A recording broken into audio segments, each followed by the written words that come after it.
Psalm 4:1. Hear me when I call, O God of my righteousness. David begins with urgency, crying out to God as the source of his justice and integrity. He acknowledges that any righteousness he has comes from God, not himself. He remembers past deliverance, how God made room for him in times of pressure and distress. This reflection strengthens his present faith, reminding him God is consistent. He pleads for mercy, not demanding, but humbly asking for grace. The verse teaches us to pray with both confidence and humility, grounded in past faithfulness. 2, O ye sons of men, how long will you turn my glory into shame? David shifts from prayer to confronting those who oppose him. He questions how long people will continue dishonoring what God has established. Glory into shame suggests truth being twisted into falsehood. He calls out their love for vanity, empty, meaningless pursuits. Leasing refers to lies and deception that distort reality. The verse exposes how easily people chase illusions instead of truth. It challenges us to examine what we value, truth or empty appearances. 3, but know that the Lord has set apart him that is godly. David declares a powerful truth. God distinguishes and claims the faithful. Being set apart means being chosen for a divine purpose and relationship. This is not about superiority, but about belonging to God. He reassures himself and others that God listens to the prayers of the godly. Even when others reject him, God's attention remains constant. This verse builds confidence in divine intimacy and assurance. It reminds us that being aligned with God brings security beyond human approval. 4, stand in awe and sin not. David calls for a reverent fear of God that leads to right living.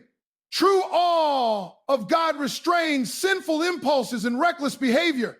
He encourages self-reflection, commune with your own heart. This suggests quiet, honest examination of one's thoughts and motives. Ties. The setting upon your bed implies stillness at the end of the day. In silence, truth becomes clearer and conviction deeper. The verse teaches that spiritual growth requires both reverence and reflection. 5, offer the sacrifices of righteousness. David emphasizes genuine worship that flows from a righteous heart. Sacrifices are not merely rituals, but expressions of sincere obedience. Righteousness here means living in alignment with God's will. He calls people to place their trust fully in the Lord. Faith is not passive, it involves surrender and reliance. True worship combines right actions with deep trust. This verse reminds us that God desires authenticity, not empty religious acts.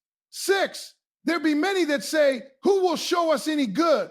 David observes a widespread doubt and pessimism among people. Many are searching for goodness but feel hopeless or uncertain. Instead of looking within the world, David turns to God for light. Lift thou up the light of thy countenance. Symbolizes divine favor and presence. God's face shining upon someone means blessing, guidance, and peace. This is a prayer for clarity in a confused and restless world. It teaches us to seek hope not in circumstances, but in God's presence.